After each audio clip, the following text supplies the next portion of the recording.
Welcome, everyone. Thank you so much for joining us on this Saturday morning. I think the weather it'll turn into another nice day, just like last week. So I hope everyone gets outside after the call. But really appreciate you sharing time with us this weekend. My name is Rob Barnes. I'm the Executive Director of Ecology Ottawa. We're your local environmental organization working to make Ottawa the green capital of Canada. And today we're joined by the good folks at Walkable Ottawa, which is a great new grassroots organization, really trying to understand the mechanics of how we embed walkability into the city. And so we're joining to present to you the second of a two-part series on Alta Vista. Just want to start off by acknowledging that all these planning decisions, right, take place on unceded Algonquin territory. So that's always good to kind of ground us and remind us of the context. I'll give you some more notes on context too, right, as we get going. So some of you are new to the call, maybe you weren't here last week, others were. Basically, this is the second part. The first meeting was an introduction to some of the concepts, why we care about the issue, and then we gave everyone homework, and then everyone kind of went away. Some of you, some of you won't know what the homework is if you're new to the call, but we could share the workbook with you for sure. Basically, what we want to do is learn from you. You're the ones who are in the neighborhood, you're close to the ground, so to speak, and we think that only if a neighborhood really guides its shape and character will any kind of evolution or growth be successful, right? If it's a top-down arrangement, it's not going to work very well. I should reiterate, and I did this last week too, Ecology Ottawa and Walkable Ottawa are not contracted by the city. We're not affiliated with the city. We're independent from the city and from one another. So we're both coming to this for slightly different reasons. For Ecology Ottawa, we're really interested in the idea, the connection between 15-minute neighborhoods and environment. There's basically a strong connection between cities that kind of move towards bustling, walkable models and lower climate emissions. In fact, former Environmental Commissioner of Ontario, Dr. Diane Sachs, mentions that urban form is one of the most important policy tools when it comes to tackling climate change. It's not always well known, but that's one of the reasons why we're particularly interested in it. And Walkable Ottawa, and I'm sure they can speak for themselves when they have the mic later in the call today, but they're, as I said, interested in the mechanics of walkability. How do we create dynamic, walkable neighborhoods? Of course, the other bit of context is this is all taking place within the context of a new official plan. And we've heard from Alta Vistans that there are elements of this plan that are controversial and folks want to feed in. The city's official window for consultations is closed, but everyone at the city is telling us, don't, like, the next 6 months, like don't back away from making your voice heard, because the next 6 months are when a lot of the political decisions get made. And the city will be coming back with another iteration of its official plan in June. So last week, there were some questions in the chat that were really, really great. And we encourage you to use the chat feature today as well. I just wanted to quickly address a few of them. One of the big questions that kept on coming up was, why Alta Vista? Why are you here? And so, good question. So we're assuming a few things, right? We're assuming that the city's official plan could go ahead as illustrated. And one of the facets of that plan in its current form is that parts of Alta Vista are A, in an urban transect, B, in a transforming overlay, which is to say that relative to other parcels of land, the city is proposing changing things more quickly in Alta Vista, or certain parts of Alta Vista, than in others. We understand that some people disagree with this, and that might change, right, in subsequent iterations. But part of the reason why we're here is because we took the city's kind of lead, and they said, okay, this is going to change. So we're interested in how the kind of mechanics of that change. How can we embed walkability in one of these neighborhoods that the city is targeting for change? So that's kind of the context behind some of the discussion today. Other questions that stood out for me were, there was a question around, is there a study on perceived length of a walk in a given context? And I hope that Rosalind has resources there, because Rosalind, you'd mentioned it last week. Another one for Walkable Ottawa, there's a question on what kind of density supports local retail. And I know we'll be talking about that today. So if folks from Walkable Ottawa can reference a study there, or a kind of a link or an organization, that would be greatly appreciated. I don't have an immediate answer. The final question, which was common, was, should we comment if we're not from Alta Vista? And the answer is yes, absolutely. We understand we want to ground this in the experience of the community. We know that not the entire community, though, is within the boundaries of this study, right? So if you're from Alta Vista, but outside of that immediate area, please let us know. If you're from outside the community, but you visit the community often, please let us know, right? All of these things are important for context, and sometimes the experience of someone who's not from the community it sheds light on some of the features of the community. That said, as I said at the front end, we want to ground it in the experience of Alta Vistans. So the primary audience is, of course, the residents of the neighborhood and of the particular subset of the neighborhood. Finally, before I hand it off to the good folks at Walkable Ottawa, I just want to go over a few housekeeping kind of notes. First of all, from Ecology Ottawa, I'm joined by the amazing Cheryl Randall, who is with us today. And Cheryl's going to be kind of keeping track of everything, keeping everything in order. So I'll have some points where you can contact Cheryl directly if you have questions. But of course, as I said at the front end too, let us know just in the chat too, and that'll be useful. Cheryl will be monitoring the chat. But if you have more detailed questions, we'll give you our contact information for follow-up. This session is being recorded, so please just take that into consideration. The other thing is that today we're going to be breaking the group into breakout sessions and issuing a few polls. Again, Cheryl will be behind that, so if you have any technical questions, please contact her. We're also saving the comments. This is how I know that there were great comments from last week, because we saved them. So please, put as much amazing thought into those comments as you did last week, because they were really great and just a wealth of information. Finally, during the breakout groups, if there are francophones, s'il y a des francophones ici qui voulaient leur propre groupe, s'il vous plaît, laissez-nous savoir. So let us know if you're francophone and you want to have a French-speaking group. Our friend Xavier will be working with this group. You can let us know in the chat right now if you want to take part in a French-speaking group, and Cheryl will take note, and then we'll group you into that French-speaking group. So just wanted to hand it off to Walkable Ottawa. Before I do that, I just want to say, wow, it's not every day that 40 people come together to talk about land use planning on a Saturday morning. So you're a very special crowd, very excited for the conversation.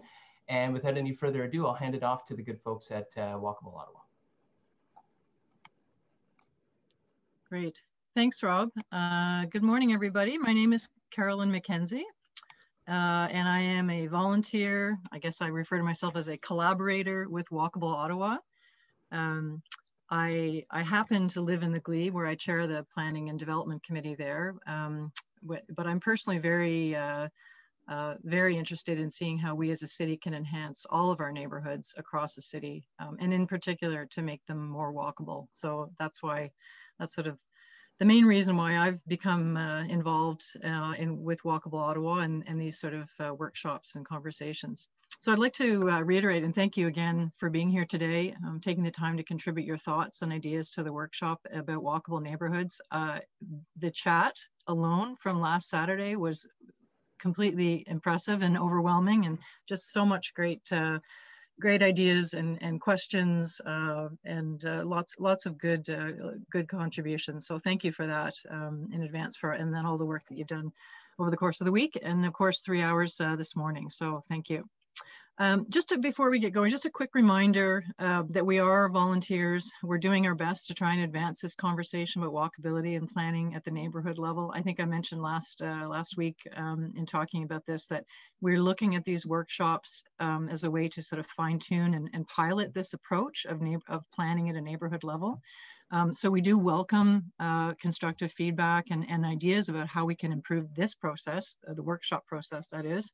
And so we'll be asking you at the end of the day to please reflect on your experience with this workshop process and give us your comments and your suggestions for how we can improve going forward. I mentioned the volunteer thing because discussion around planning and development issues, and I know you're all involved in it, they do tend to generate lots of great debate and opinion, which is fantastic, and lots of passion as well, which is also great.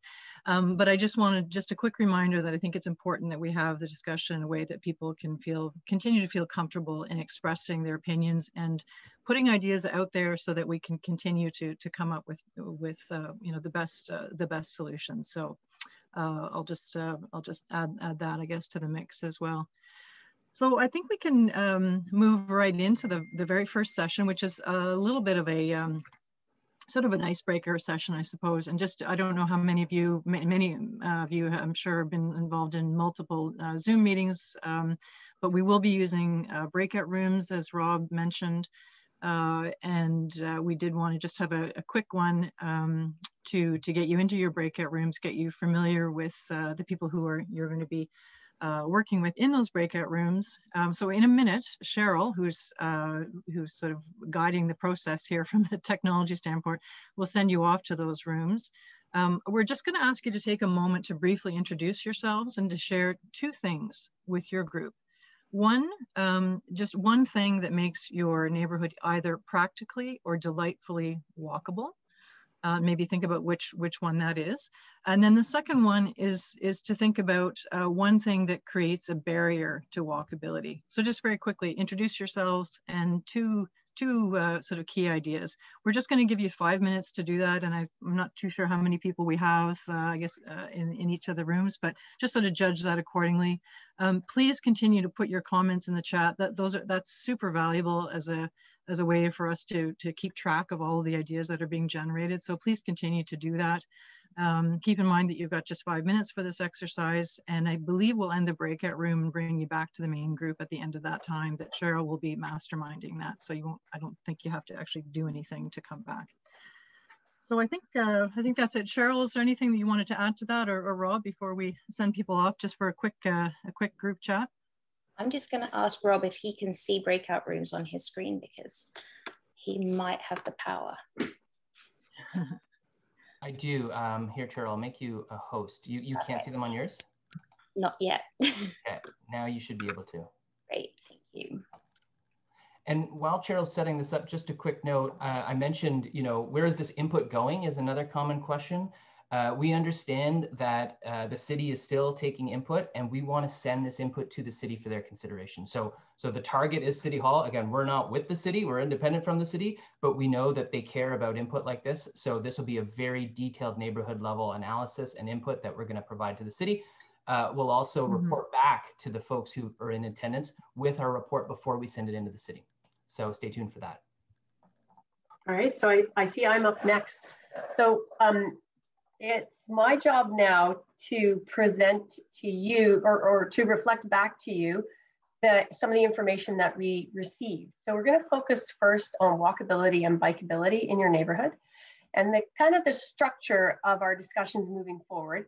I'm going to present to you the sort of material for you to consider, which is often the material you have provided, sometimes with some other stuff added or not. Then we'll send you out into breakout rooms with a worksheet to talk through some options and potential solutions and try and understand the challenges a little bit more thoroughly through conversation. And then we'll bring you back. We'll get some basic feedback through some Zoom poll questions, not to be confused for thorough feedback, because Zoom polls are limited. And we'll go through that routine on a number of different topics. So the first one is walking and biking. So let me share with you. Oh, could I have screen sharing ability? Okay. So a summary of your comments on walking in the neighborhood. So generally, beautiful wide treed streets, mostly single family homes. If you're out for an enjoyable walk, it's fine. But if you're walking to get somewhere, it's a bit inconvenient or impractical. lots of people are out walking, few sidewalks, and some of the sidewalks that do exist aren't really that great as they pool and freeze in winter. Barriers to accessing the transit station. There's only 2 access routes to the transit station. And then also a thoughtful comment here about just the idea of 15 minutes walk to things. Whose idea of 15 minutes? What speed are we walking? Who's walking? And do we really, is our goal really 15-minute neighborhoods? Should some people be able to walk to services within 5 minutes? So lots of great questions around that, and feel free to continue debating that in your breakout rooms.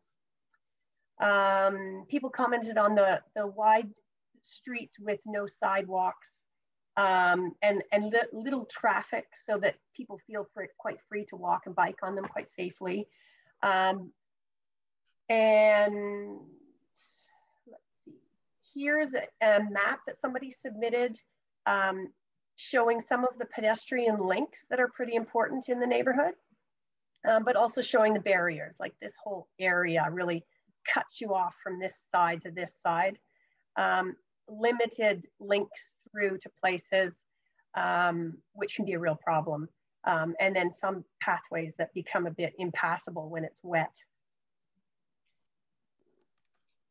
Biking. And in general, people felt that the whole area was sort of uniformly pleasant to walk in generally, you know, with a few shortfalls. And cycling, there's lots of cyclists in this group. I like that. And so some interesting cycling maps were sent in. Here's somebody's favorite route. This person provided lots of information about the routes that they like to take, what routes connect into what other routes, recommending some dedicated lanes along Alta Vista. Somebody else also said that Alta Vista is quite unsafe to cycle along, which I can really imagine, particularly when there's stop and go rush hour traffic. It's hard to cycle next to that. There was a proposed link here. And then a number of positive and negative features identified throughout the neighborhood, places where there needs to be paint lines or depressed curbs, or bushes need to be trimmed back off of paths and that kind of thing.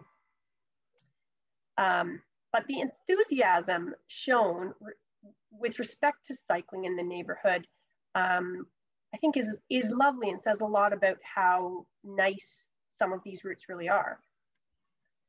But there's little or no physical separation from cars, and some people feel that it's safer to walk than to ride in the neighborhood. Feel free, if you feel I have missed anything key in that summary, certainly add it to the chat, or just share it when you get to your breakout room. So I'm going to send you shortly to your breakout rooms with this worksheet to help stimulate the conversation. Please would you discuss and see if you can come to any kind of consensus, though it's not necessary, but discuss and determine what you believe would be the most important pedestrian and cycling upgrades in the neighborhood as it transitions to become more fully walkable and cyclable. The worksheet shows some examples of things that you might consider to be key. One is on a street that doesn't have a sidewalk, to put in a designated walking area, and then perhaps over time to turn it into a sidewalk. You may or may not think that's a good idea. You might have some opinions about what it would mean to designate a walking area on a street. Certainly it means moving the cars to the other side, but there are rumble strips or paint strips that are possible. This example that's drawn is an Overbrook Street, so yours are a little bit different, but you may get some inspiration from that. And you'll also see on this example, it's not taking any space from the lawn, but you may or may not feel that that would be appropriate to take from the lawn or to take from the street. Cheryl, are you still able to let people in, or have I got the power over letting people in? Oh, okay. I'm going to assume Cheryl's on that. Okay. Okay. Now, before you go to your breakout rooms, hang on a second. We also have some other upgraded sidewalks, links, pedestrian links. A number of you noted the need for links. You will be getting, I think, multi-use pathways on Bank Street, but perhaps you have an idea of another pedestrian bridge, links through big blocks, that kind of thing, pathways. And then there's streets that are divided so that pedestrians, bikes, and cars are separate. So off to your Zoom rooms to discuss. And you will have 15 minutes. Also, please look at the maps while you're there. You might want to say where some things belong and other things don't belong. Thank you. What are the sort of the minor corridors where there's mixed zoning planned in this area? On the city's map, or Schedule B2, I think, Pleasant Park is shown in that color tone. Just Pleasant Park? Yes, just Pleasant Park. I think Kilbourne also, it's just not in the study area. Yeah, okay. Just isn't in the study area, I was going to say. For minor corridors, you're asking? Yeah. So and Heron is the other one, but it's a little bit, obviously, to the south. And Smythe. Smythe, is Smythe major or minor? Major, probably. Major. I think Heron. Yeah, it's major. So Heron, I think, and Smythe are both major. Yeah, no, that makes minor, sense. But I think Heron's minor, Walkley's major. Heron's just got more height allowable on it right now in the drafts. I think it goes up to 6 stories, whereas Pleasant Park and Kilbourne were going to be capped at 4 in the drafts as they stand now. But everything's subject to change. Let's hope. And Heron will be interesting. The meeting was on Heron Gate the other night, and although the heights will be on the Heron Gate proposal will be 6 stories fronting on Heron Road, the heights within that development are proposed up to 25. So as it stands now. What about Linda Lane? I know it's not in the area, but that's not tagged to be a corridor, is it? No, it isn't. No. It should be. It should be, might as well. There's not many, well, the part that's by the park, well, not that we want parks to be next to buildings necessarily, but Pleasant Park Woods has apartment buildings against it. So, I wouldn't think that's a bad thing. I think it's a lovely area that we could develop more somehow. But Pleasant Park designated a corridor. I tried to get a 40-kilometer speed limit 2 years ago with the community, and it was refused because it was already designated as a corridor. And right now we're working with the police because of the intense speeding problems that we've had. And even our speeding machine was stolen.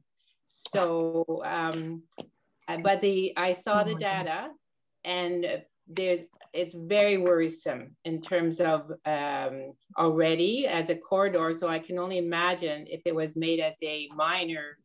I mean, it is designated as a corridor right now, so I'm not quite sure what they're talking about. But okay. People on Pleasant Park are very much against all this. Okay, we're going to run a Zoom poll now. So you'll be given options, questions and answers, and you just click. And we know this is not scientific. We know that some of you, there's 2 people in the room and you can only fill out the form once. So we're not considering this to be scientific, but just helpful in getting a sense of where we're at on some different questions. Cheryl, are you ready to pull the trigger on that?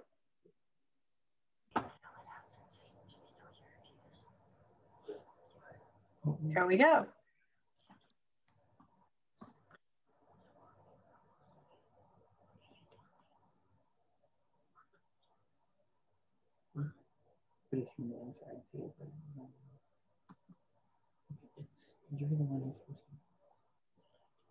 What's Transitional sidewalk. Just a quick question. Could we just get a quick description of what a transitional sidewalk is? Yeah, it's like a paint line sidewalk on the existing pavement, just off to one side. You paint some lines or you put in a rumble strip, a designated space for pedestrians without having actually built anything.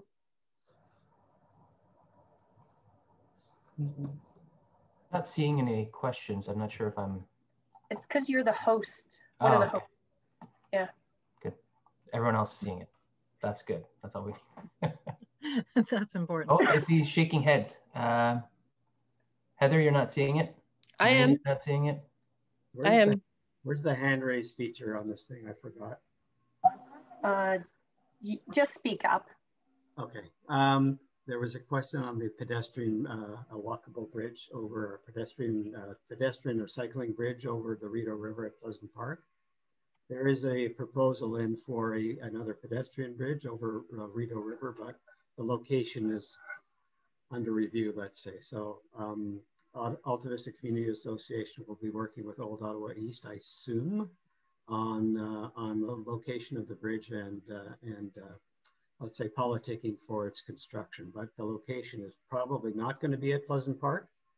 Okay. It will most likely be, if it is closer to Smythe Road Bridge, the McElwraith Bridge, or further east towards Herdman, I believe. Okay.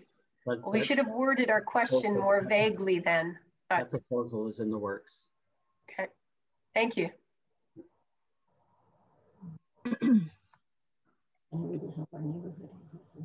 And we will include information like that in our report, you know, so that if somebody was reading the report and they see that there was this kind of answer to this question, it was in the context of Michael having shared that information.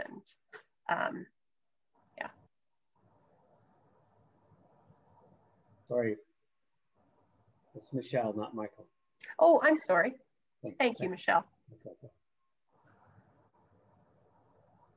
I'm assuming Rob Barnes would be in contact, would know John Dance from Old Ottawa East.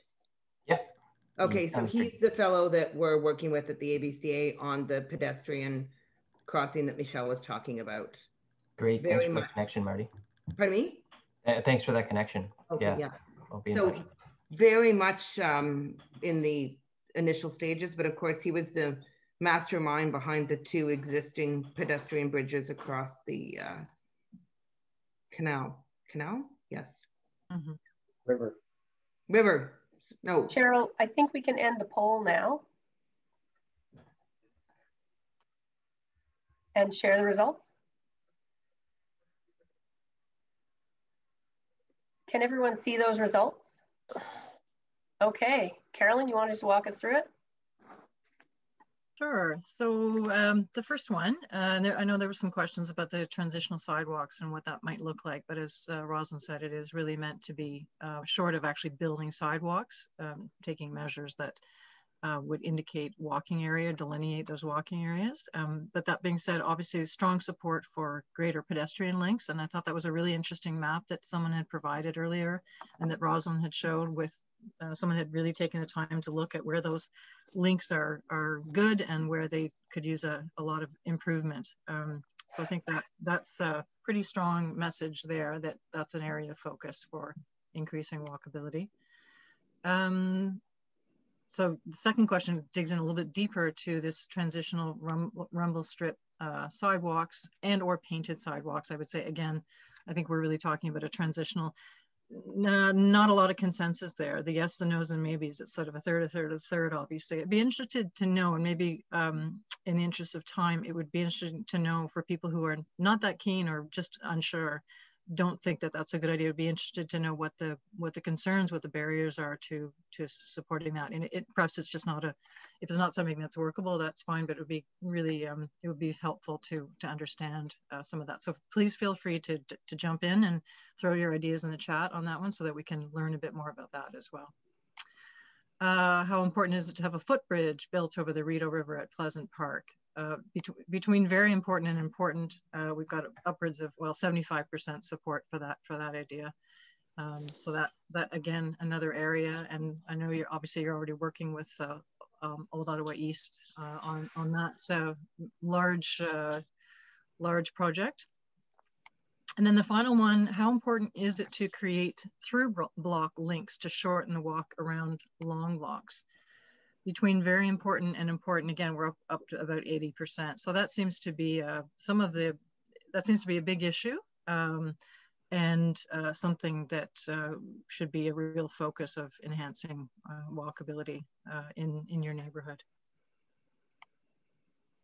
And I guess if there are specific, again, if people have specific ideas similar to the mapping exercise that I mentioned earlier, please feel free to throw those into the chat where you think those particular links should be strengthened, created, in fact, if there are opportunities to do so. If you could throw in a link to cut down your walk or your bike, let us know where you think those should be. Okay. Carolyn? Anything else in there? I see Marina's got her hand up, I think. Can we take just a quick comment? Yeah. Can you clarify for me, is a footbridge meant for pedestrians only or for cyclists or both? Because, you know, there's no point trying to share a narrow bridge with cyclists. It doesn't work when you're walking a dog or have a kid in a pram. So that's one thing. And the other part is if the rumble lanes for a sidewalk, that's just as terrifying for somebody walking on the street like that as it is for cyclists going down Alta Vista with the traffic. I don't see either of those things working very well if they're not dedicated. Okay, and I'd hate to lose trees because of a rumble lane, because that's what would happen. The city would take part of the existing tree. I'll stop. Okay, thank you. No, those are good comments. Thank you, Marina. I guess just your first question, the existing bridges are cater to both people walking and people on their bikes and mobile active transportation. Although they're not set up in lanes, so I think the expectation is that you either get off your bike and push it across the bridge, or you're in a go slow mode with so many walkers and people stopping to look at the view, that sort of thing. Okay, so I guess we'll move along to the next section of the workshop, which is about density. So I'll just talk a little bit about that. So just first of all, I guess to recap some of the ideas or the rationale for density itself. That density is actually an important part of the walkable neighborhood ecosystem, as we like to think about it, or the puzzle of what makes a neighborhood. First, because when we add new residents to the city, and again, you know, many of you are familiar that the city projects that we're going to be adding a total of about 400,000 new residents over the next 25 years. So we do need to figure out where they will go.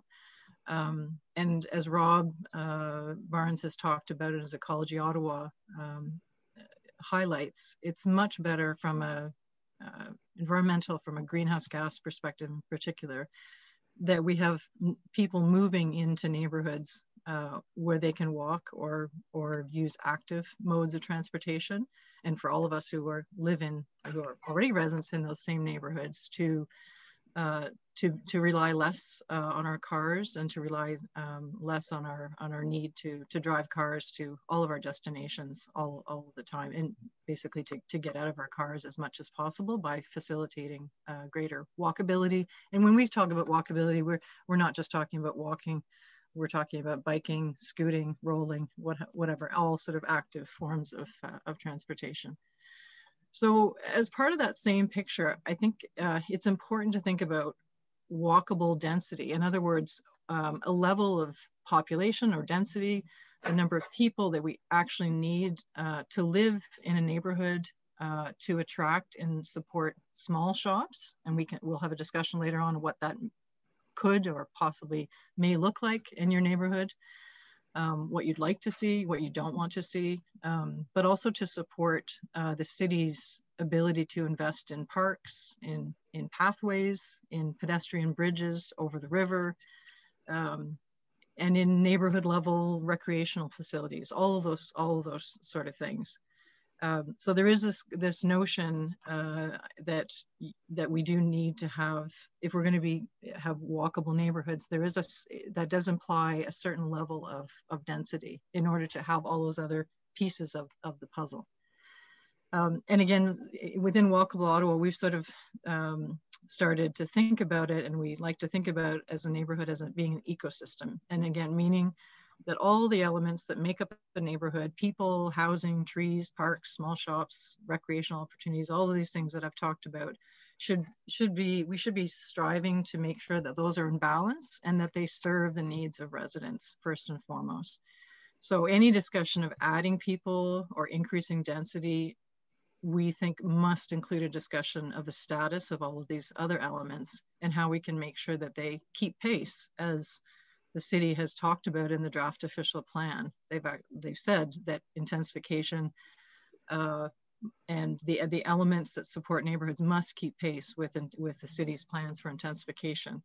I guess from our perspective, we agree with that, but what we haven't seen thus far in the draft official plan is any real notion of what the tools are going to be as to how we get there.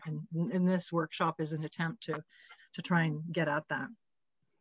So what we want to do is to make sure that adding density isn't just an exercise of stuffing more people in, but actually making our neighborhoods better. So just a quick benchmark regarding density in your neighborhood, in this area that we've carved out for this exercise. Under the draft official plan, and again, it's a document in motion. We fully expect that there will be some revisions, and a lot of people have had a lot of comments about the minimum density requirements that the draft official plan set out. But the city is calling for minimum density, and they express it as dwelling units, the number of dwelling units per net hectare. So net hectare says take away net of all of the city streets and sidewalks and institutional land. And so the number of people, sorry, not the number of people, the number of dwelling units on that basis. So in other words, what they're saying is that any new development applications would have to meet the density targets that they're setting out, which is a big difference because that minimum target in the draft official plan is 80 dwelling units per net hectare. That is a big difference from the average density currently in this neighborhood that we're looking at now, of roughly 15 to 18 dwelling units per net hectare. And I just throw this out by for purpose of a quick comparison. I happen to live in the Glebe, as I mentioned, and our average density, and we think that we're pretty dense, and yet our average density is roughly 45 to 50 dwelling units per net hectare. And so that's still a far cry from the 80 dwelling units that the city is talking about. But it is quite a bit more dense, roughly 3 times as dense as this neighborhood. So just a bit of comparison, just so we can sort of situate, and because it can be difficult to sort of picture what density might look like, different levels of density might look like.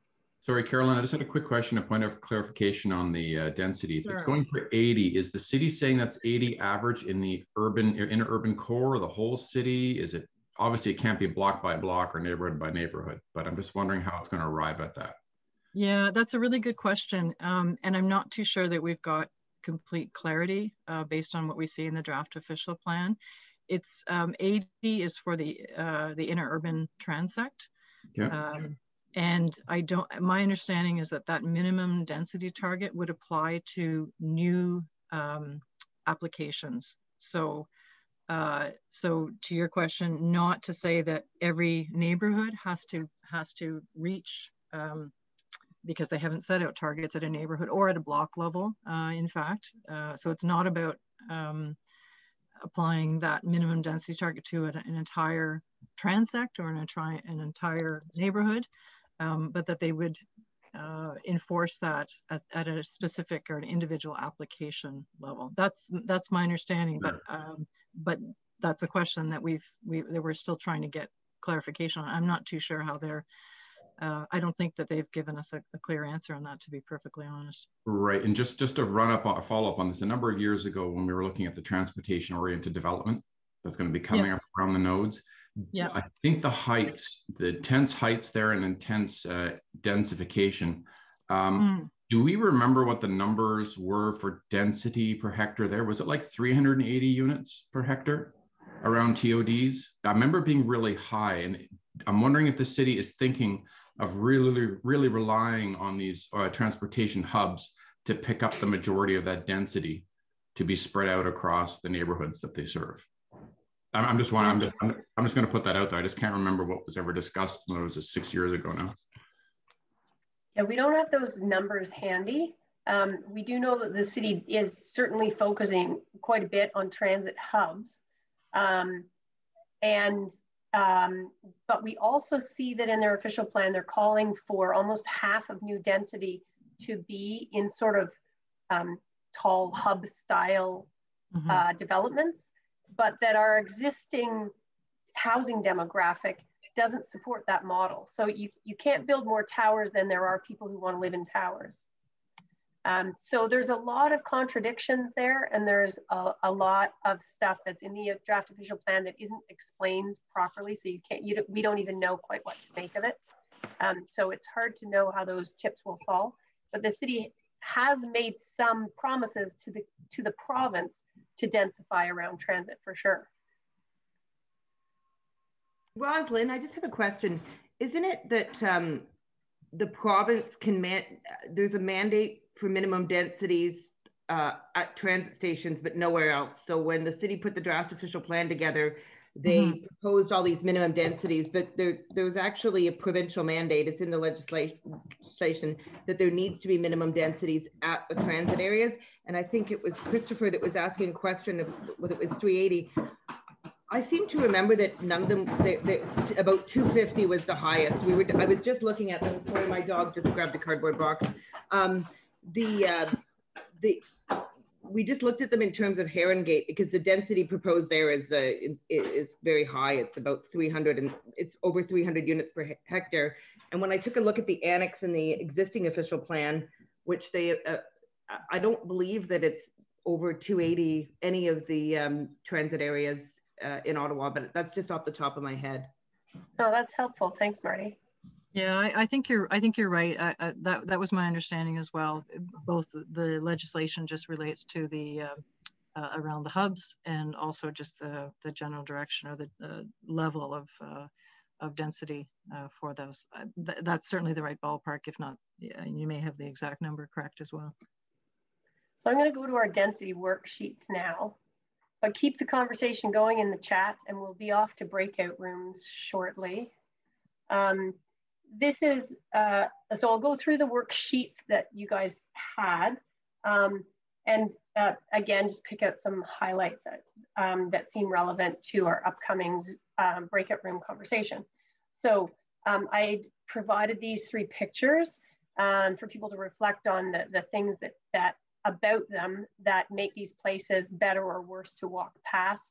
And people were picking out things like the significance of walking past and under trees and interesting landscaping, porches. I like that this person picked out rain barrel because our interest in walking is actually increased when there is like just people things around us of people interest, and rain barrel would be an example like that. For the person who asked for documentation around animation of streets when we're walking, one of the best books would be Jan Gel's book, City for People, and I'll put that in the chat. It's interesting that people have noted that this picture here, and can you see my cursor when it moves? Yes, okay. This picture here, people, and I'm sorry, I'm leaning around to my other screen. People identified that lawn was really quite boring, and some people had some great ideas about community gardens or more interesting landscaping in order to make that nicer to walk past. Now, density-wise, it's interesting to reflect that these 2 buildings, which people seem to think were equally interesting to walk past, top one is 3 times the density of the lower one. So there are some things that make buildings welcome and nice to walk by that are quite apart from the density number that we can tag them with. And then some things that are related to density. This trick question here in the worksheet was just sort of a highlight that the fact that those density calculations have nothing to do with how big or grand a person's dwelling is. So you've got this very big house next to this very little house. They are both at the same residential density because it's still just one unit on the same size piece of property. So sometimes our sense of density as we walk through a neighborhood is skewed just by the size or style of buildings. This building, it actually does exist in Hintonburg with 4 dwelling units in it. But you can see that depending on how you divvy up one built volume, you yield very different densities, which actually makes some of the stuff written in the draft official plan, I think, really quite useless at the end of the day when they talk about density. This building, if it was just one very big home, would be 35 dwelling units per hectare. As it exists today, it's 143 dwelling units per hectare. It's on a street in Hintonburg and it really fits right in.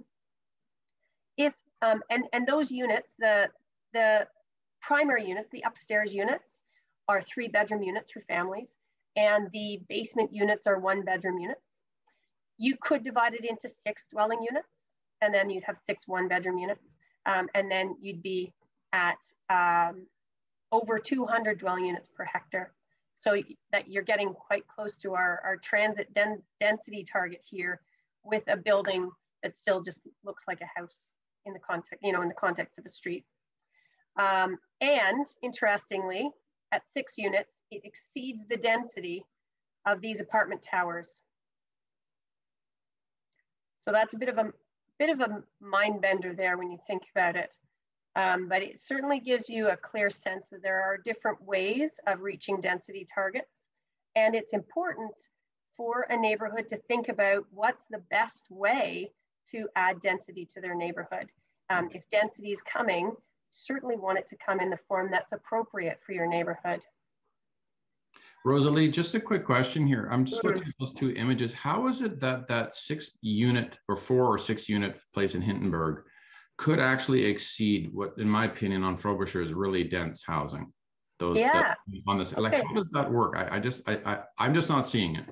Okay, so I'm sorry I don't have the aerial photograph to throw up right now. It's actually a very big lot. So if you go on Google Maps later and look at that from the sky, you'll see that it's a big lot with a big parking lot behind, big setbacks around it. When you crunch the numbers, it doesn't have as many people per hectare as that smaller development. And that is, townhouse developments are commonly more dense than tower developments. If you packed your towers close together, you would certainly be more dense with towers. But towers often require more green space around them to make them livable. They need to be spaced out so that air will move between them. And so these particular towers in your neighborhood and other towers in your neighborhood come in at approximately this density. And we could just choose to use our land differently if we wanted to. So, right, so this is our study area. The draft official plan sort of has a vague sense about where towers would belong and where apartment buildings would belong. So I have just produced some examples here to get your conversation started. These are not, this isn't intended to be like a multiple choice question. Though we will use it multiple choice in our Zoom poll just because Zoom polls are a bit limited. But please don't think of this as multiple choice. If you come up with a solution that's not shown here, that's fantastic. But these examples hopefully will be a solid grounding for a conversation because it gives you some numbers to sink your teeth into. So in this map, what I've done is I've said, okay, well, If towers belong near transit, that's kind of up here in the yellow. If apartment buildings belong along corridors, okay, well, that's kind of in this cyan area. And then if little multi-unit buildings like this one, if they can kind of belong sort of wherever on neighborhood streets, well, then that would be within the green area. So apartment buildings like this, apartment blocks like this, perhaps in the cyan. I've shown examples at 3.5 stories. And there's a reason why I picked 3.5. It's because it's a really good business development model. So my builders are keen to build at 3.5 stories because it makes sense based on the building codes and regulations that they're building to. Another favorite number is 8 stories because it also makes a good business model. The stories in between are not as good because you have to have higher qualities of construction for fire safety and earthquake safety and things like that. But it's just expensive to cover all those costs until you get up to a nice, comfortable 8 stories. So those are the 2 examples I've used, 3.5 stories and 8 stories. Other things are possible though, but that's just so you understand why I use those examples. So here we have the apartment tower, the apartment blocks along a corridor versus the little homes with multi-units built into them. These 2 are exactly that little house example I showed you before, popped in here. This is a slightly different design, but it's the same kind of a yield. And this breaks down what would happen throughout your neighborhood if in the yellow space, you added the towers. You would increase the density of this study area by 1.3 times. If instead you said, no, forget the towers, I want to go with 3.5 story apartments along Pleasant Park and a little bit on Riverside, then you would have increased your density about this much, and so on through all of these examples. And this chart is in the workbook so that you can go back to it and refer to it while you're in your Zoom meeting. So just so you understand how I crunched these numbers and the kinds of assumptions that I used, I've chosen examples that all make good business models for developers. And if developers have good business models, it doesn't mean they can build it just anywhere. They can't just pick a house and decide they're going to tear that one down because it might not be up for sale. They have to wait for land to come onto the housing market so that they can purchase it. And they can't just pick just any house because some houses are too valuable to tear down. And so they kind of have to wait to find the right property to buy. So based on the time it takes and the kind of turnover of land that's common in our city, over a 25-year period, and in these geographic distributions, that's how I've crunched these numbers. So it's an estimate. It gives you an order of magnitude, and it certainly allows you to compare the different options that are possible. Are there, before you go out into your breakout rooms to discuss what density you think is right in the neighborhood and where it should go, are there any questions, just like mechanics questions about what I've shown you, as opposed to discussion kinds of questions or comments, just mechanics? I have a question. I know people have really talked about how important the trees are. I mean, we all can agree on that, but I think particularly in this neighborhood, what would be the impact on existing tree canopy, depending on the 3 scenarios you showed us in terms of density development? Okay, that's an excellent question. Okay, so Walkable Ottawa is always putting a really high priority on features that lend to walkability, and tree canopy is one of them. So all of these examples are relatively similar in that they're the amount of soft surface that's left is about the same around them, given that towers would have parking underground. And we'll talk in the next section about transitional parking. So we're, for now, simply assume that we're not going to be parking over entire rear yards. In any of these scenarios, there's not large surface parking lots, which means that around these new buildings, there can be trees planted, and that these new buildings in all three instances would have front yard setbacks large enough to allow for trees. So when I crunched the numbers and figured out sort of how many units we would yield in each scenario, I was allowing space for trees in all of them.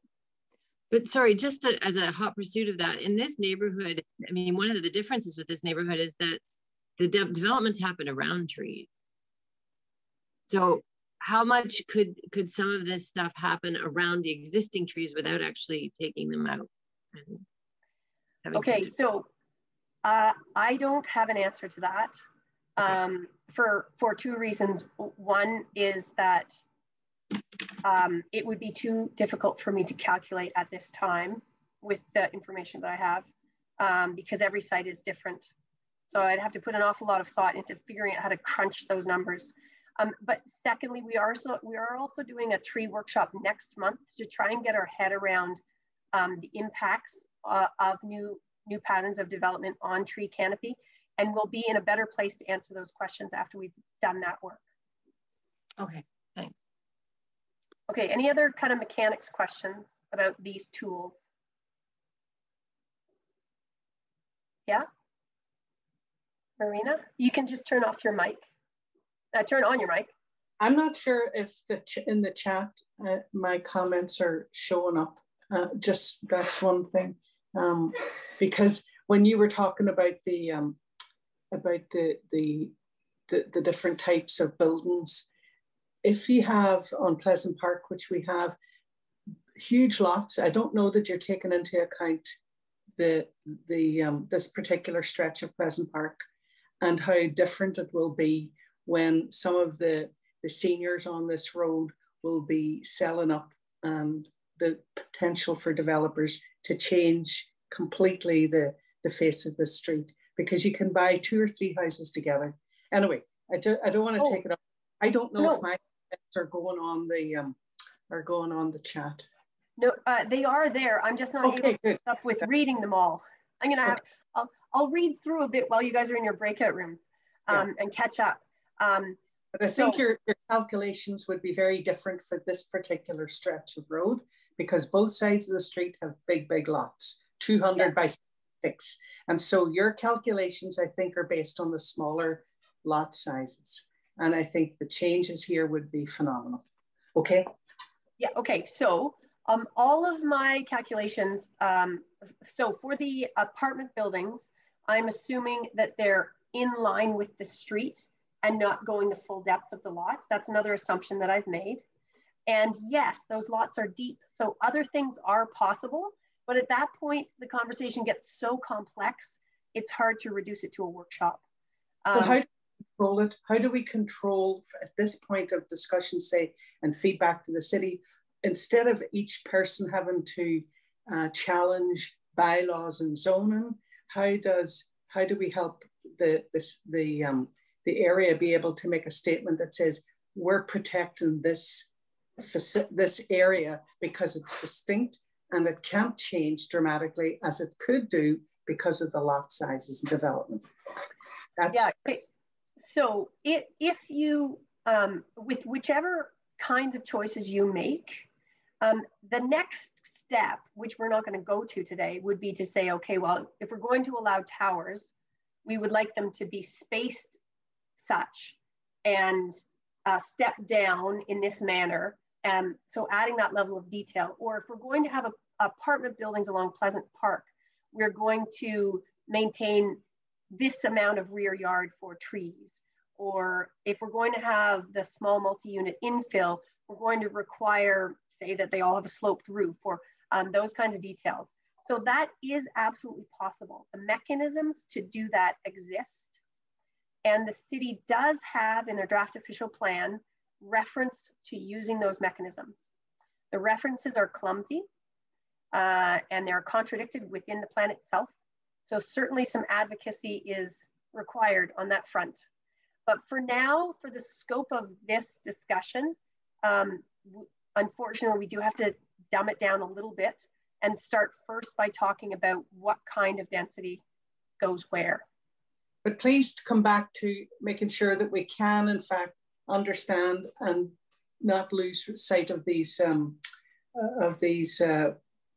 references or whatever it is, that regulations that we can use. Okay, thank you. Okay. Sorry. I'd like to make a follow-up point. I have a question. Can I make a follow-up point on that, please?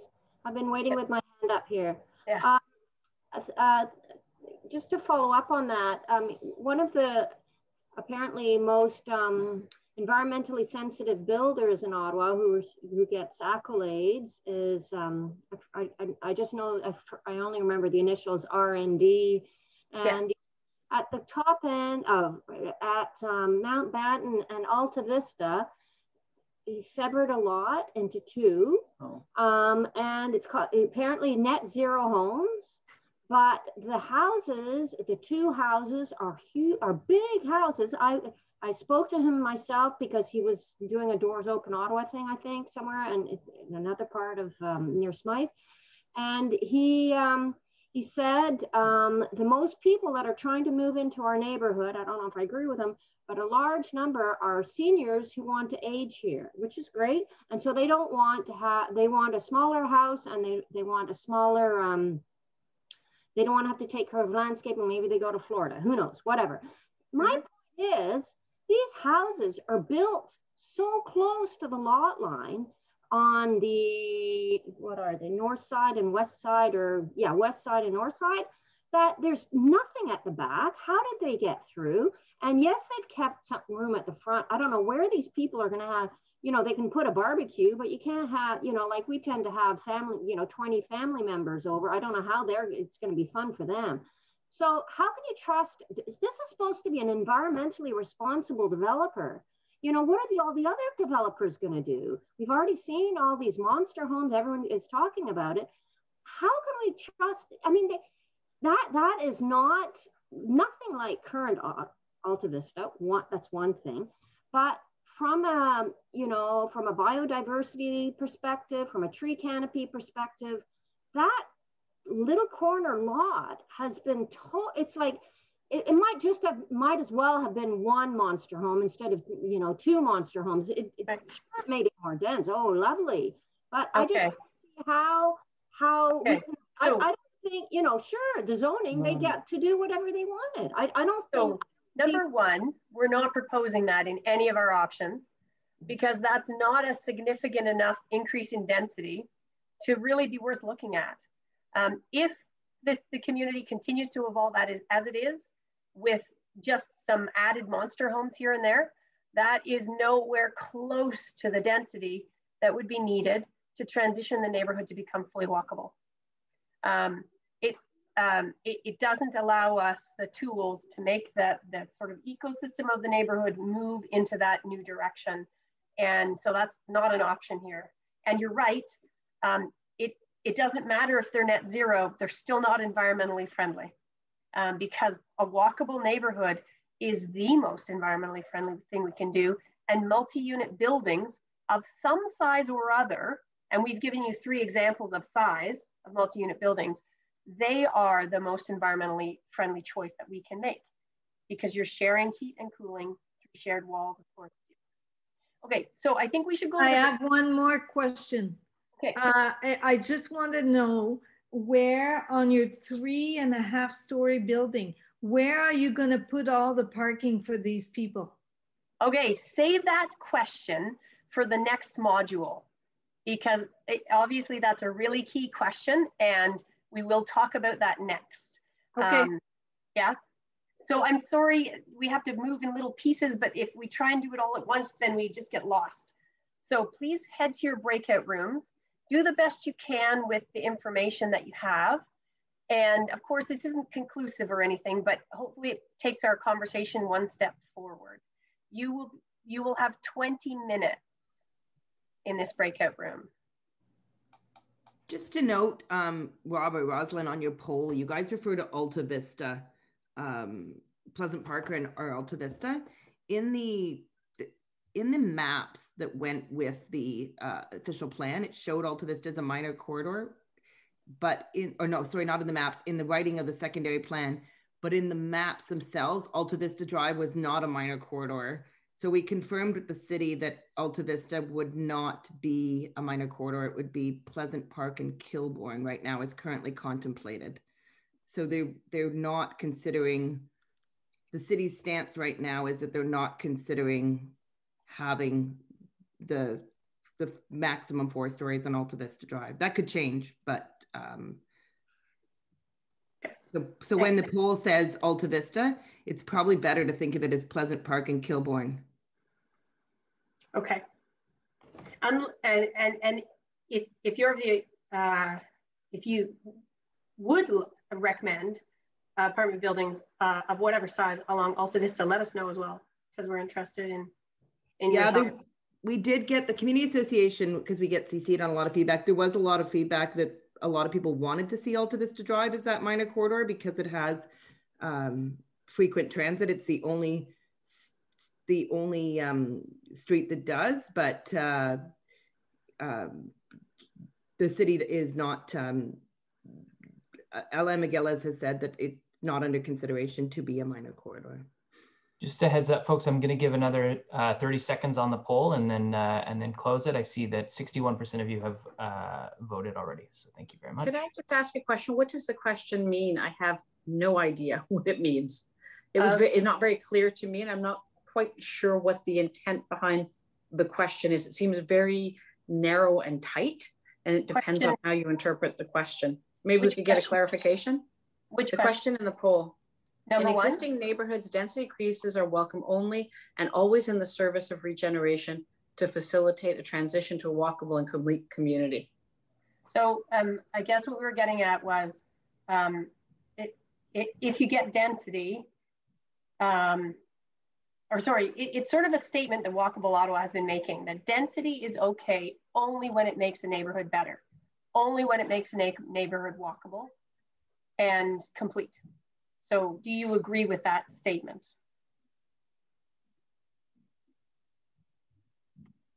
Okay, thanks for the clarification. Given that clarification, I'll give another 15 seconds. So I'll shut things down at 3 minutes 30.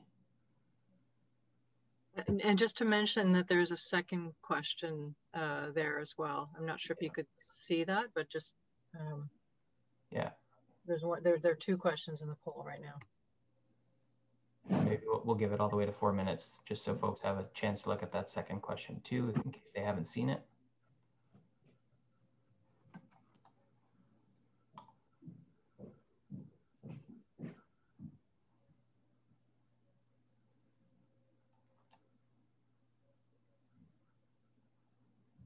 Five seconds left. Thanks very much for everyone who voted, 79%. Okay. I'll share results now too. And hopefully everyone can see that. Okay, so 2 questions. The first one was, as Rosalind just explained, a generally supportive statement about to the effect that density is perhaps fine and is something that can be pursued, but it must come with it all of the elements that support a walkable and complete community. So strongly agree that 2/3 of you agree with that statement, which is a fairly strong show of support for that. If you, again, we would really welcome if you have additional comments, modifiers to the way you voted, please put it in the chat so we can, if there are things that you think are important to understand of how you voted. The second question was, of the following options that we looked at, and again, it wasn't meant to be an exhaustive, these are your only 3 options, but again, just to get we're trying to get a sense for how people view different types of density, different built forms, that is, that could support density. And I guess just before we look at that, I would say that I mentioned the city's density targets earlier on in the session. But it's not to say that we're saying, okay, we fully support that density target, and that's what we think, this neighborhood and all other neighborhoods need to get to. Generally speaking, I think it's clear that we see the value of density in helping neighborhoods become more walkable, and also just in terms of we feel that is a better strategy, intensifying rather than building out the urban boundary. But I wouldn't want to leave people with the impression that we are fully on board at all with what the city has proposed, which is still a bit unclear to us at the same time. So with that, what I would say is it's very clear that 3.5-story apartments along Pleasant Park, or Alta Vista, those main streets, that had the highest rate, that's 30%, as well as 2.5-story, and then a combination of the above. So that's pretty, I think we had 1 vote for a 10-story apartment tower. So that's a pretty clear message as well as to how this community would like to see that density added to the neighborhood. So that's quite interesting. That's quite interesting as well. Any final comments? Again, please throw your comments in the chat. We'd really appreciate that. Okay, in the interest of time, we are going to press ahead. So we're moving now into a module about parking. So I'm going to share my screen and give you the introductory material. Walkable neighborhoods, part of the advantage of absorbing density in as you transition to a walkable neighborhood is that you're talking about more people, but not necessarily more cars. And that's a very different scenario for a neighborhood. So if you imagine your neighborhood, say, doubling in density, double the people with double the cars is a very different future than doubling the people, but not doubling the cars, right? And I just give that as an example, just so that we are clear about the importance of thinking about new cars separately than new density, because there are scenarios that are possible here that don't involve a whole lot of new cars. Now,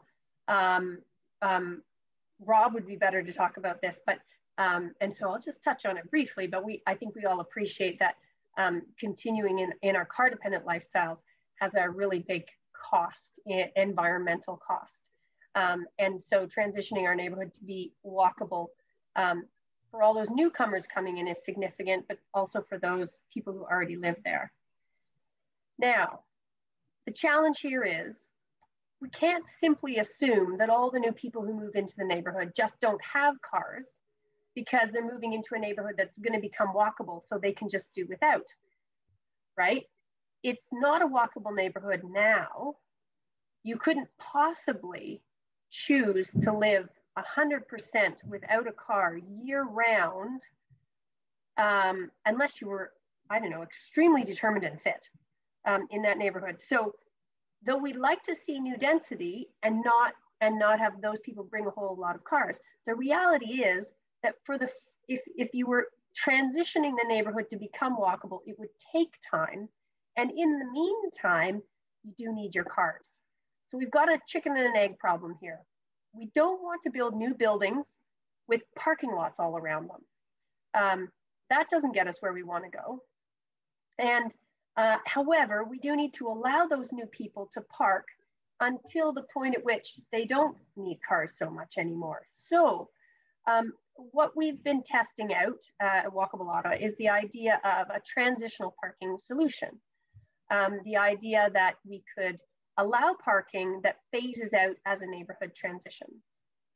And when we think about parking solutions that can get us through that transition, we want to be thinking carefully about how to preserve trees and how to have as much surface area in the neighborhood remain permeable. One last concept. There's a difference between what we're calling green pea and blue pea parking. So you're familiar with the green pea parking. Green pea parking, it's parking lots for people who visit an area. It tends to attract cars and promote car culture. Blue pea parking is the idea of providing parking that's only for residents.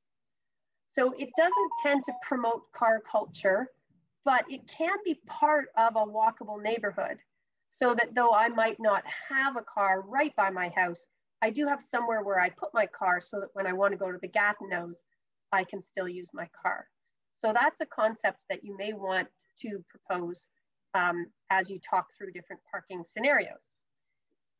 So we'd like to send you into your Zoom rooms to talk about what transitional parking could get this piece of neighborhood through the transition until it's much more walkable and people can be expected to use their cars less.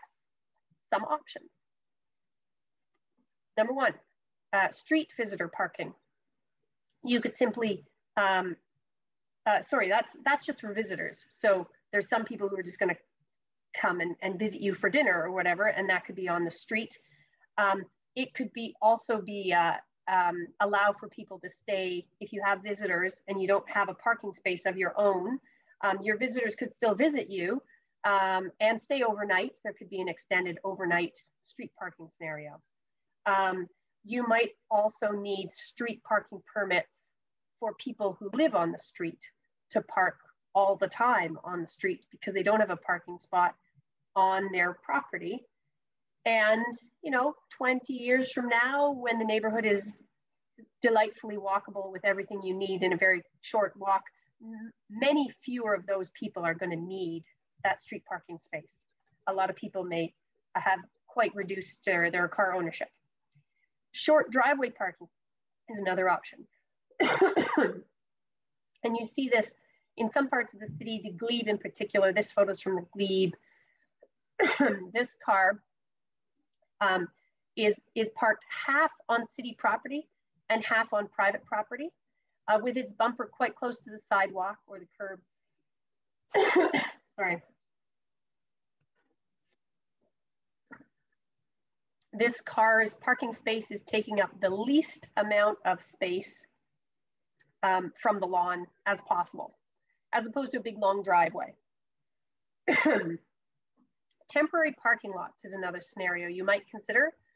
So that's where if a developer is maybe developing 4 small apartment buildings spread out throughout the whole neighborhood, he might purchase a 5th piece of property and tear down the little house that's there and use that property for surface parking until the neighborhood becomes more walkable. And then he could develop it into a 5th little apartment building as the demand for parking subsides.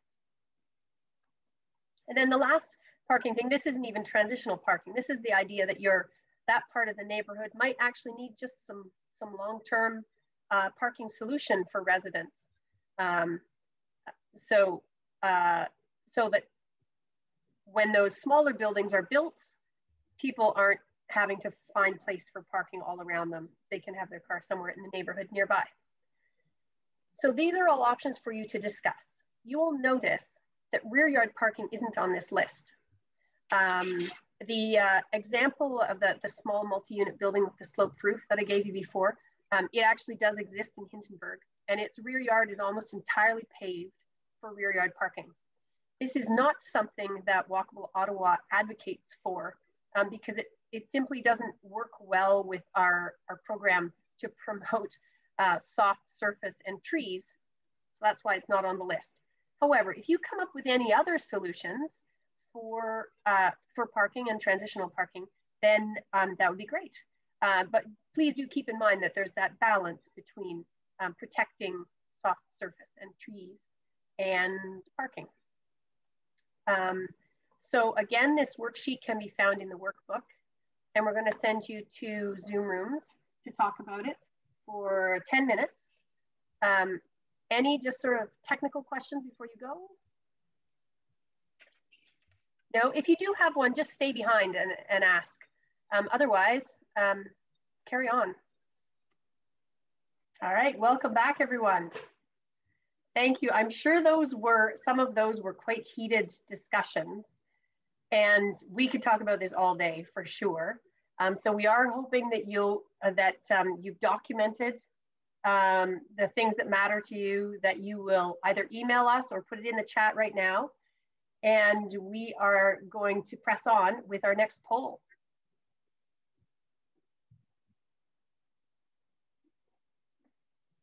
Okay, just launched it on transitional parking. Please let me know if you can't see it.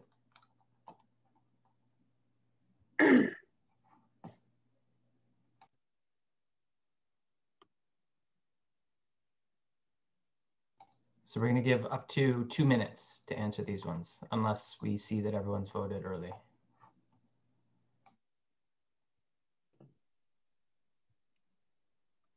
While we're voting, Rob and Rosalind and group and Cheryl and Carolyn, I'm going to have to duck off right at noon, but I just wanted to say that thank you very much for coming to Alta Vista. It's so nice to have this workshop in Alta Vista. So many times things are in Old Ottawa East, the Old Ottawa South, the Glebe, that it's really nice to have you come into our area.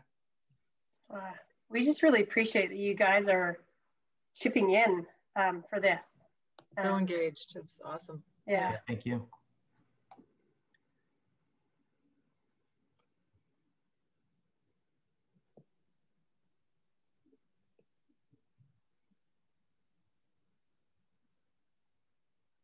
This one's interesting. We're at 86%. Just 4 more people have to vote.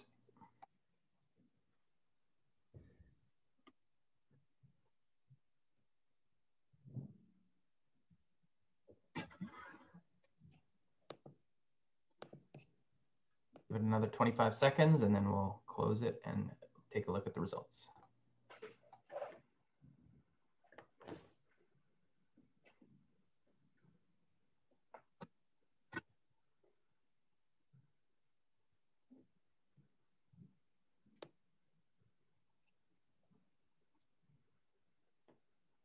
Right, thanks everyone for your votes. We're going to end polling now and share results.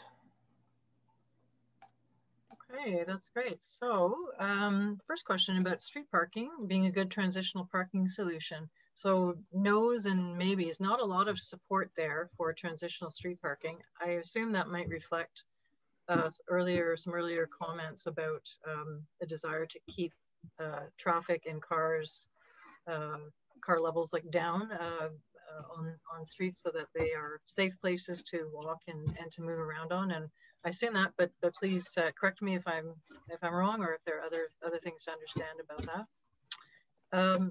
This is an interesting one. Is short driveway parking a good transitional parking solution for this area? 35%, well, there's a lot of maybes in there, 42%, but 35% yes, which is interesting because my understanding is that the city, I don't think it's too strong of a word to say that the city has a bit of a hate on for sort of short driveway parking. And I think the general feeling is that communities also would generally be supportive of the city's stance on that they don't want to see front yard parking, and that there's a desire to shoot parking around side of houses and into a paved area or even permeable area in the backyard, but that ends up putting surfacing on a non-green surfacing typically on a lot of space. So that's quite interesting. I guess just brief my own perspective on that is that as long as you if you have sufficient land on the front lawns or front lawn areas or front property areas so that you don't end up with a wall of cars down the street, and then there's still room for plantings and trees to buffer the having cars that typically most people tend to park in their driveway in front of their roughly in front of their houses anyway, so it practically speaking doesn't make a lot of difference. In this case it does set up an opportunity for parking, so that's quite interesting. And the last one was, would temporary neighborhood parking lots be a good solution? Not a lot of support. 50% of you said no to that. So it'd be interesting to get some more feedback on what the chief concerns would be of that. Perhaps that once in there there may be a belief that once established they would remain forever, and that there wouldn't be any ability to sunset those parking facilities. I'm not sure, but anyway, if you have some comments to add, that would be terrific. Thank you. And if you had any other transitional parking ideas, we would like them. One thing I see here is not a lot of solutions, and yet solutions are needed. So if solutions came up in your discussions that simply aren't represented here, then we definitely want to hear from you. So we're going to move on to the next 2 modules. in the interest of time, we are going to combine them, and they actually fit very well together. So we're going to talk next about small shops, services, and office space. So walking destinations with small shops and maybe offices above, that kind of thing, as well as the kinds of seed projects or little things that you can do to start to place make in those places and get the ball rolling to make them transition more quickly or more smoothly. So I'll start by showing you the information that one of you sent to us. This participant provided a very thorough map. And so we'll just use this one because it does seem to have everything that everybody else mapped. So this person has shown a workshop, commercial workshop here. This used to be a store, but isn't anymore. This is a little furniture store, used to be a convenience store, and much disappointment expressed about the loss of that. Over here, we have a little bike tune-up place. The pink dots are bus stops. The X's are bike racks over here. You see green space, mailbox here. Number 5 is a fruit and vegetable stand in the summer. It's quite lovely. I've bought corn there. And then this person has also marked off some houses of architectural interest. So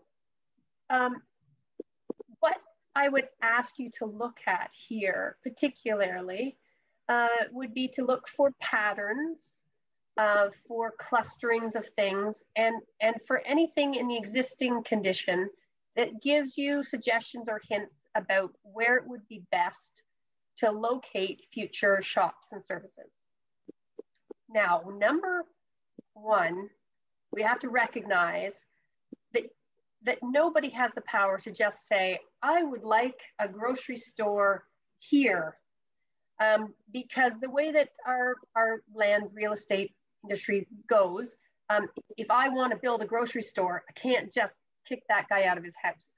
I'm going to have to look at the area and find out where I would be permitted to do a grocery store, and then wait for a piece of property to come up for sale and then buy it and build my grocery store.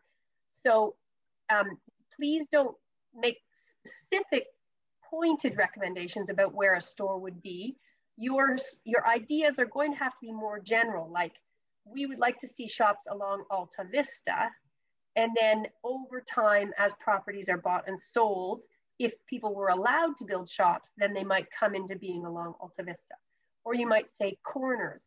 Corners are the best place. So then you might circle a series of corners that you thought would be appropriate. And then there would be enough options that somebody over time might be able to buy a piece of property and build on a corner. So if you could please use that kind of general thinking, that would be most helpful. But we would like you to go out into your Zoom rooms, your breakout rooms, and discuss where you think small commercial facilities would be most appropriate in this study area. That's number 1.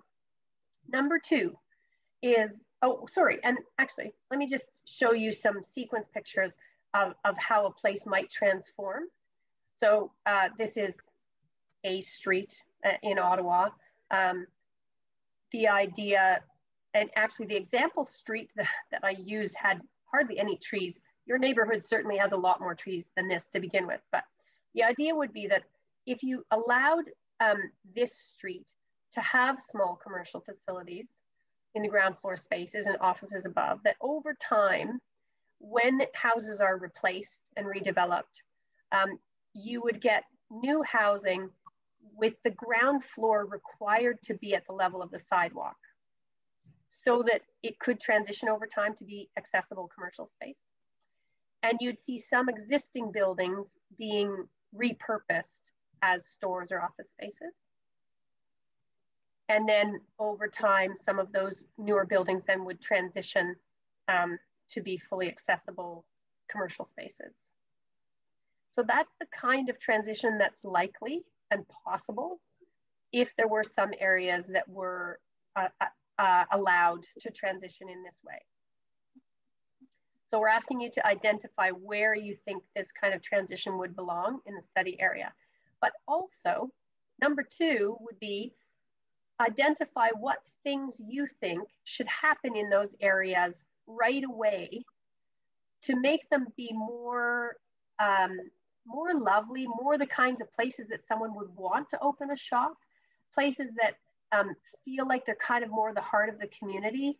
And there are lots of examples of the kinds of things that can be used to change a street and give it that more interesting dynamic. So Carolyn, jump in here with some examples with me, but benches, trees, programmed space for festivals, fruit stands.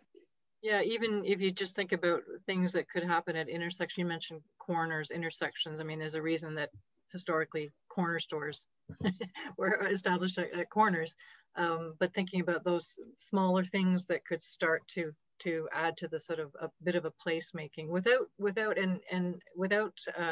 making you know, such a commercial hub that it becomes excessive, but just small things that could add to the attractiveness of a space as a bit of a destination. And it could be, as you say, as simple as benches, plantings, trees, neighborhood billboards, or, you know, where the community could have, could be like a place to have messages, a message board, or there are lots of different options, and it would really depend on what people in the neighborhood thought was going to be useful, but just to sort of plant the seed, so to speak. All right, off to our breakout rooms then. And you probably want to have your map handy to look at while you're in your breakout room. You may choose even to mark up a map if it's, yeah, depending. We'd be happy to get more maps if that's how you want to send your feedback. How long are we going to have in our breakout rooms, Rosalind? 10 minutes to talk about the location and the little seed projects. Great. Hello, everyone. Welcome back. All right, we're going to kick off another poll. You want to do the small shops one there, Rosalind? Just double checking for our launch. Yes. Okay, roll on. Yeah, we actually have 2 polls to go with this, that are 2 combined modules here. So this is the first. So we'll give everyone a minute and a half.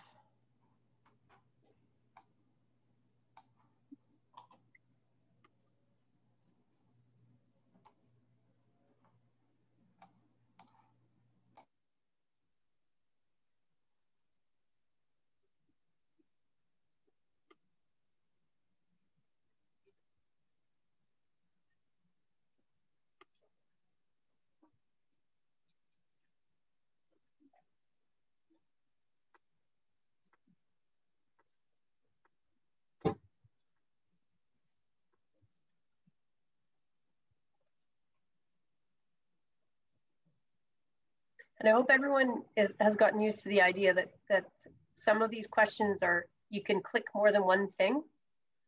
Yeah, and go ahead and click more than one thing if you'd like to. Whereas others, we've forced you to just choose one of the options. Okay, we've got 15 seconds left for this poll.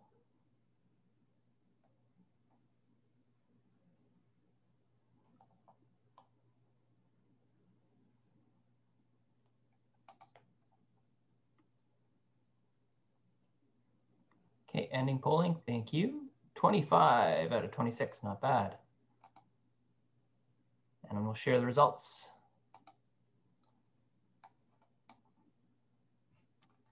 Okay, so preferences, pretty strong support for corner stores, and then shops and ground floors along Pleasant Park. I guess a smallish 16% of people thinking that no small shops would be their preference. But in general, I'd say pretty strong support for some level of neighborhood specific small shops. So that's nice. How easy is it for you to imagine a part of your neighborhood transitioning to include small shops? So about 2/3 of you can wrap your head around it with the help of some of the images that we were trying to put forward to give a sense of what it could like. Or you already have a very clear picture in your mind of what this could look like.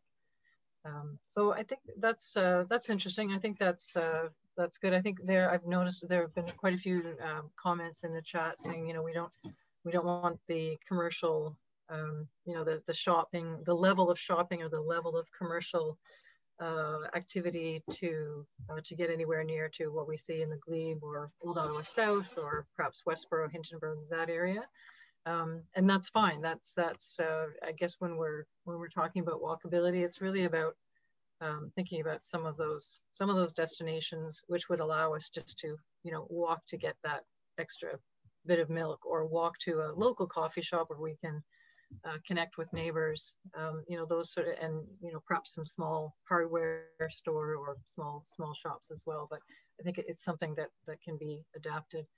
There was I think there was a question earlier about and we talked a little bit about density requirements to support some of these local shops.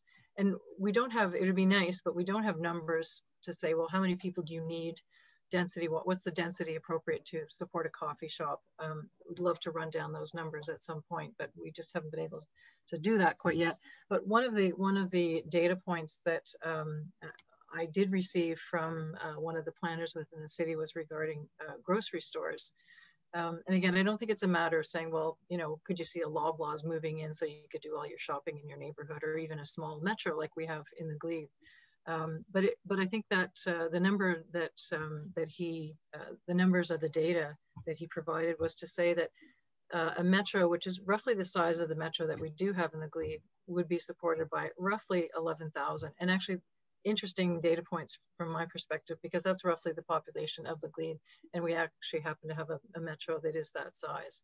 But we're not necessarily talking about that here. I think in terms of grocery, something much smaller scale, something much more neighborhood level, and not suggestive of anywhere where you'd need to actually get in your car to get to, but that you could walk to.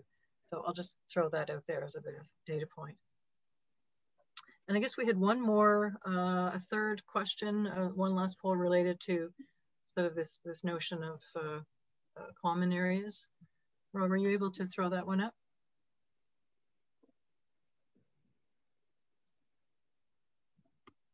Sorry about that. Yeah, I'll set that up right now. Okay, thanks. Community comments, go for it. Okay, we'll give a minute and a half. Folks could answer this one.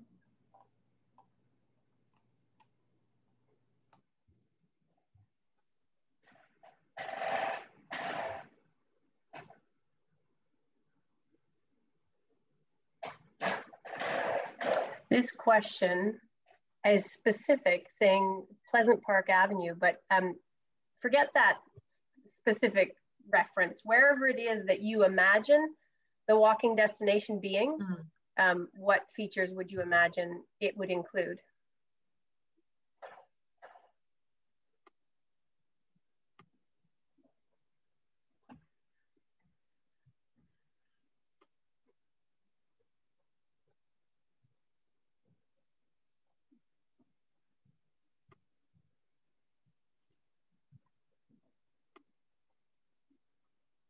About 30 seconds left.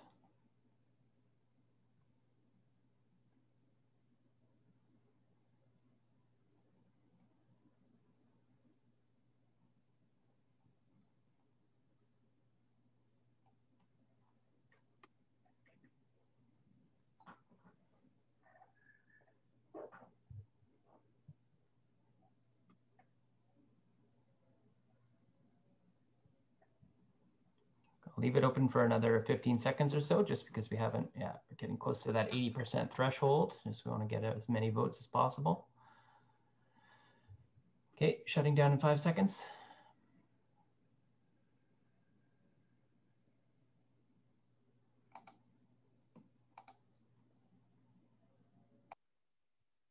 Okay, so benches is the big winner here, although there was lots of support for across the board for most of the options, with the exception of a no car zone, actually. So that's kind of interesting. I'd love to hear more about if that was what the intent was from people not voting to support a no car zone, just not practical within the context, or anyway, please feel free to throw your comments in the chat on that one.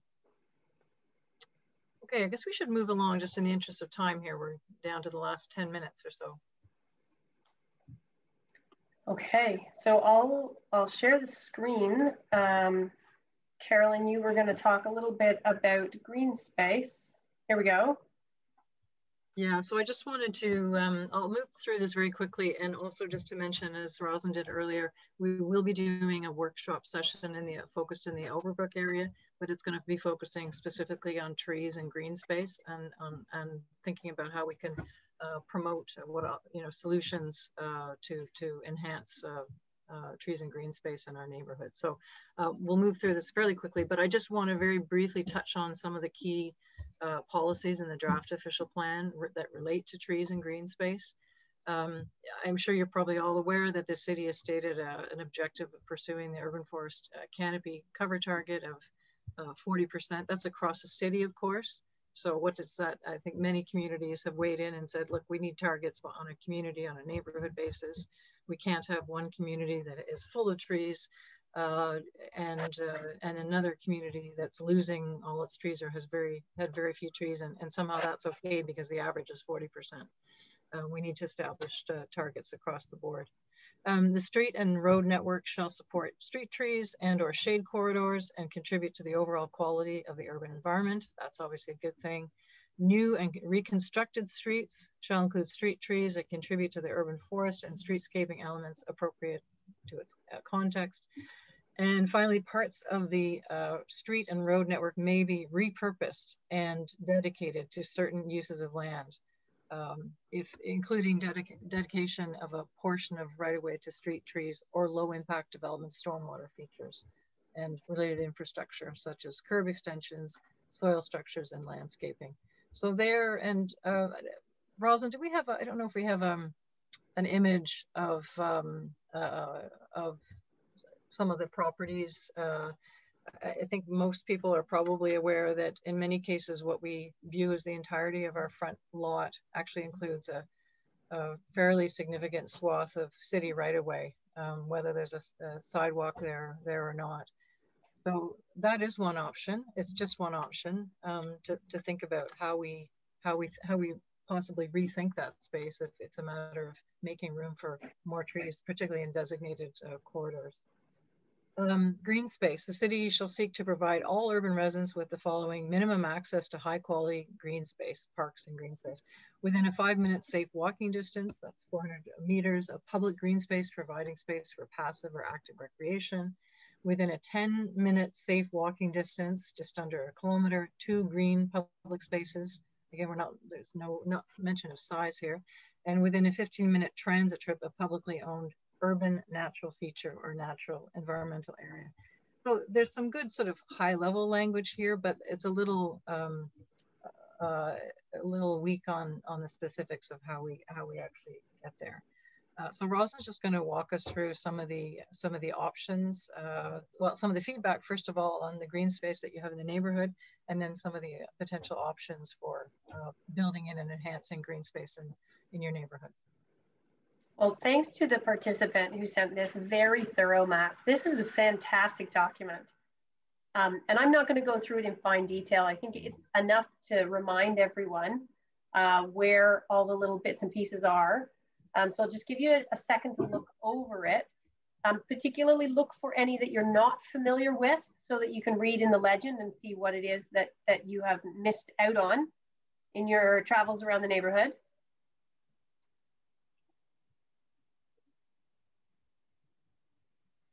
And rather than going into breakout rooms, I'm going to show you a series of a kind of menu of ways that you can upgrade or increase park spaces in a neighborhood. and we'll go to the poll to get your feedback on what you think needs to happen in this neighborhood in order to bring it up to the standard that you feel is appropriate, and also in anticipation of increased numbers of people perhaps living in the neighborhood, therefore increased numbers of people using these green spaces. You may feel that there needs to be more or upgrades to some of them in some way in order to make it appropriate to receive density. So here's your menu. Community or children's gardens. So these are smaller spaces that are heavily programmed, but programmed by community members for community members. Existing parkland renovations. So, and that can mean any number of things. So renovating a park in order to put play structures, sprinkler pads. It can just mean changing a park from lawn to meadow, forest, you name it. Linear parks or pathways that the pathway may already exist, but it needs to be parkified, or creating brand new ones. So links that are parks. Another idea is to use some private property. This is an example of a church where the private property of the church has been turned into a public park. Repurposed parking lots. That's kind of down the road once you've become fully walkable, if you no longer need a parking lot. And then new little parkettes. This example is in Hintonburg. So we're gonna pop up the poll and get your feedback on that kind of stuff. Okay, give 2 minutes. Or 85% voted, whatever comes first.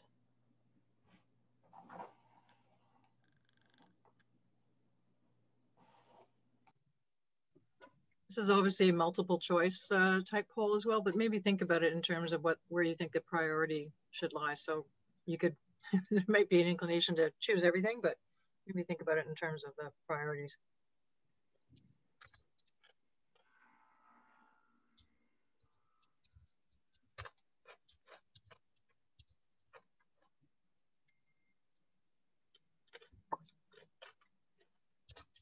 And hope, I'm sure you will, but we'll look to the chat to get a little bit more rich information about this topic.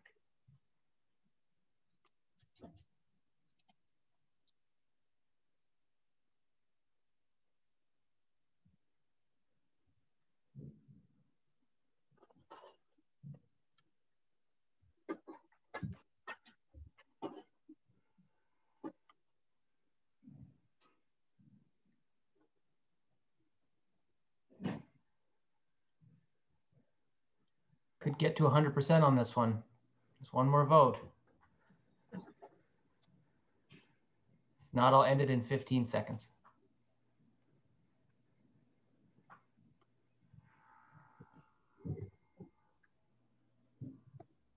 Okay. Is it including hosts in the count? We just hit 100, so I'm not sure, but. Then definitely not, because I didn't vote. Okay. Okay. Okay, so community gardens is showing the most support at almost 90%.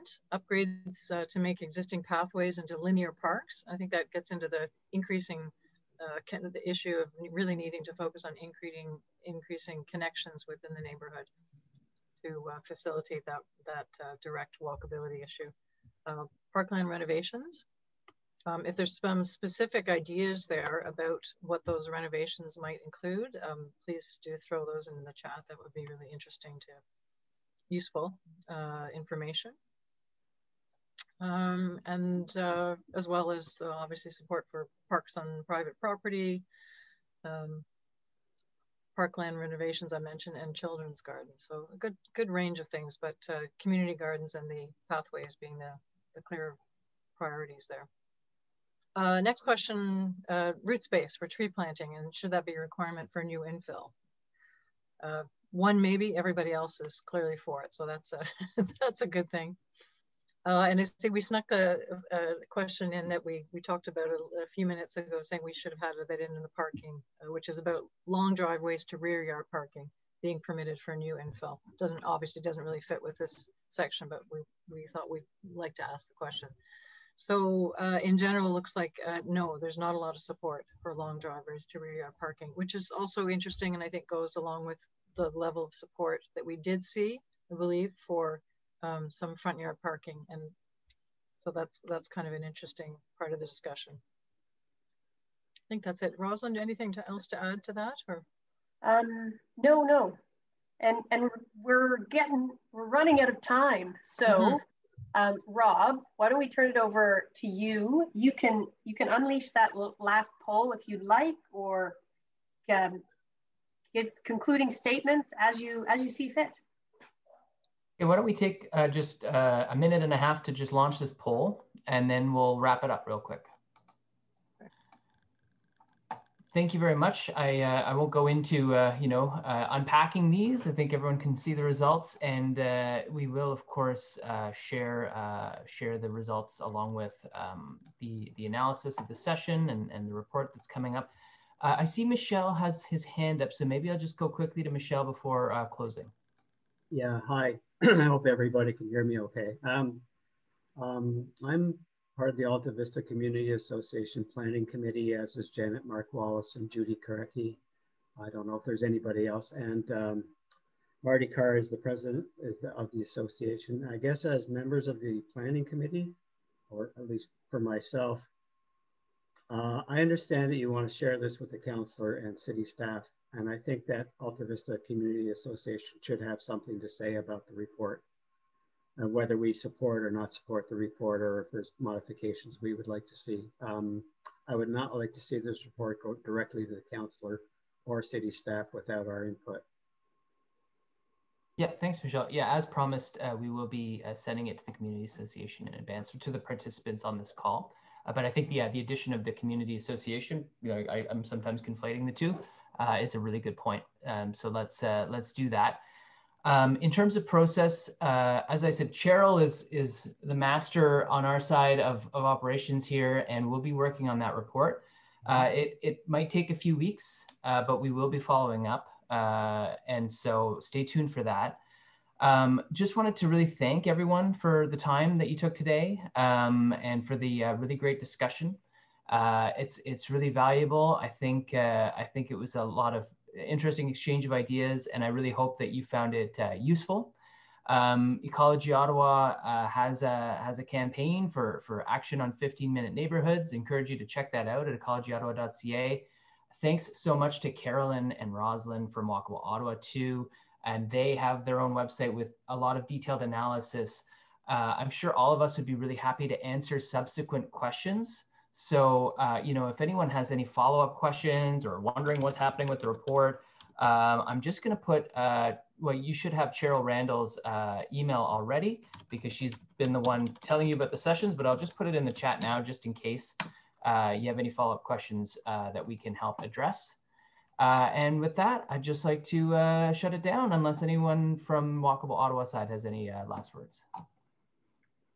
Maybe I'll just add to the thanks for everyone's time. It's a tremendous amount of time that you've invested in this activity, so we really appreciate it and the conversation.